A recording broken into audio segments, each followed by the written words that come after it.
Speaker. I rise this afternoon to speak on Bill C-63, the Budget Implementation Act. During the last election, the Prime Minister crisscrossed the country running on a platform entitled Real Change, a new plan to strengthen the middle class.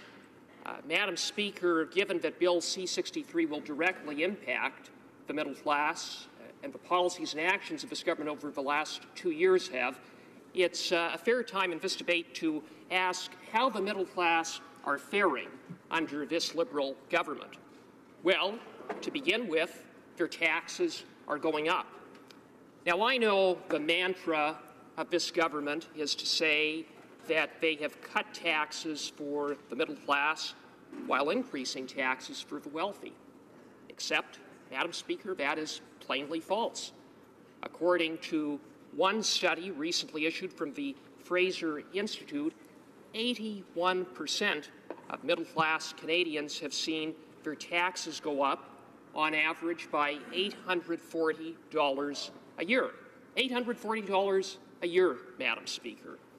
For every tax reduction that this government has announced supposedly targeted at the middle class, those cuts have been offset by tax increases elsewhere.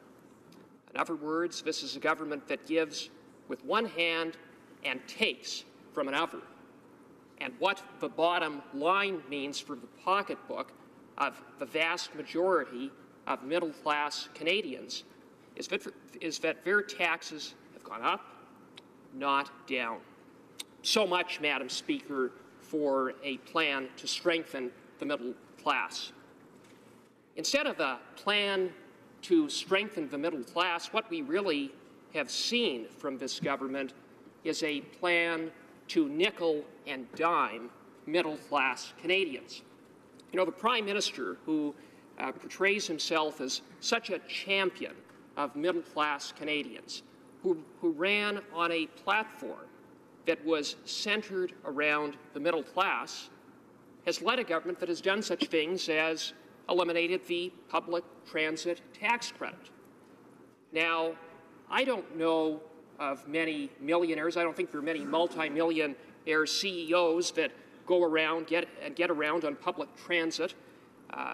Perhaps there are some, and those that do, I mean, the public transit tax credit pretty much meant nothing to them.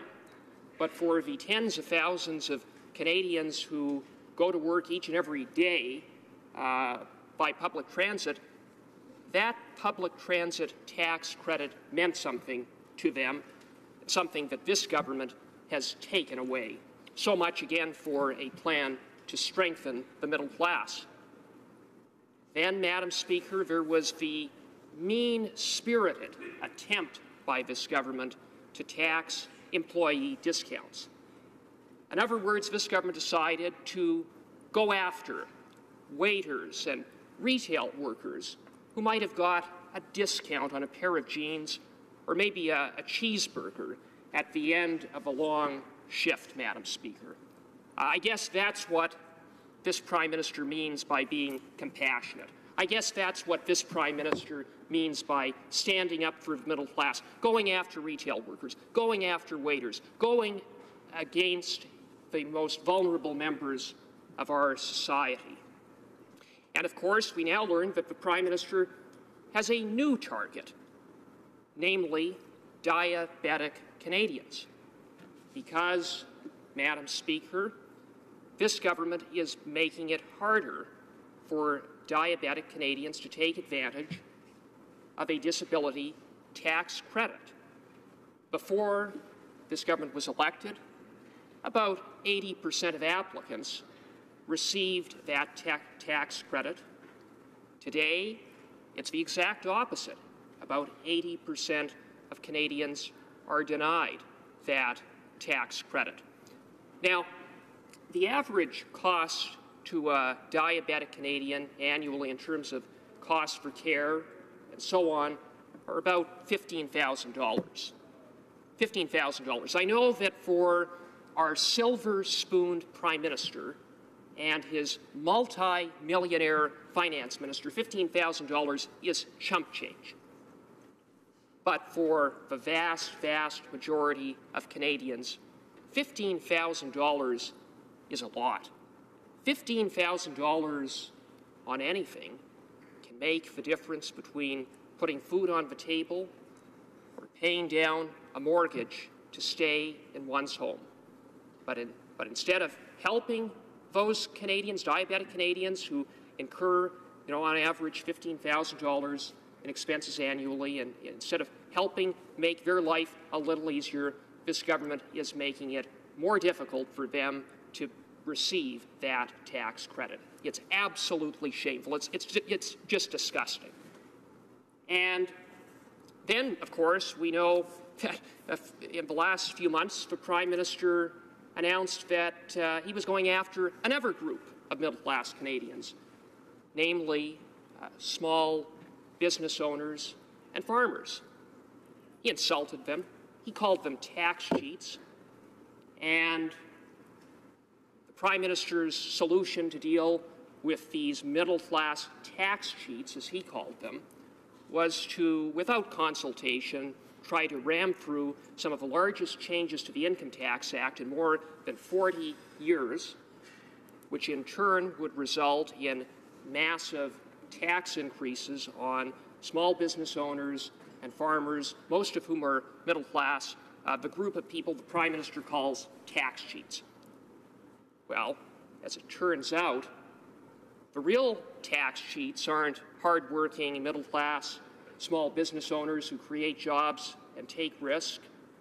No, the real tax cheats, Madam Speaker, are the Prime Minister's friends and cronies, including none other than Stephen Bronwyn, who was the Prime Minister's leadership campaign chairman, who was the chief fundraiser for the Liberal Party. We know from the Paradise Papers that he has been funneling millions of dollars to tax-free offshore accounts in such places as the Cayman Islands. Madam Speaker, if the Prime Minister is looking for tax cheats, he shouldn't look to middle-class small business and owners and farmers. He should look amongst his own friends. I think, Madam Speaker, he would find plenty of tax cheats amongst them, including his chief fundraiser. Madam Speaker, so what's the deal in terms of hiking taxes on middle-class Canadians, shaking down waiters and retail workers, declaring war on small business owners and farmers? Well, there's really a very simple explanation, and it is that over the last 2 years, this government's spending has been absolutely out of control. We all remember when the Prime Minister made the commitment to Canadians that he would run short-term deficits of no more than $10 billion in the first year, and no more than $10 billion in the second year, but not to worry because Canada would return to a balanced budget in 2019. What we've seen from this government instead, Madam Speaker, is a deficit in the first year that was more than twice as what the Prime Minister promised. This year, it's going to again be twice as large.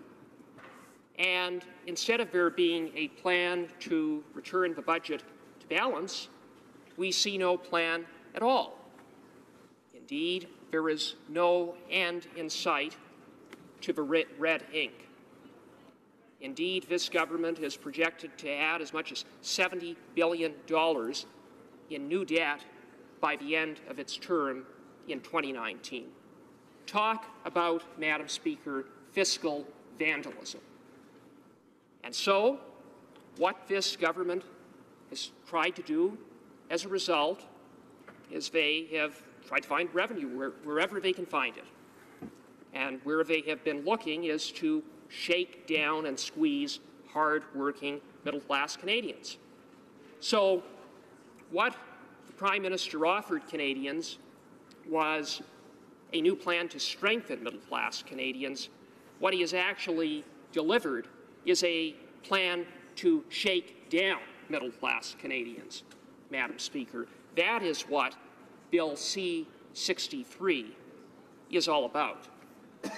But sadly, it should come as no surprise, because what we have seen from this Prime Minister is a Prime Minister who hasn't kept his word, who breaks promises, who says one thing and does another, who genuinely believes that there is one standard for middle-class Canadians and then there's another standard for liberal elites and himself and his finance minister.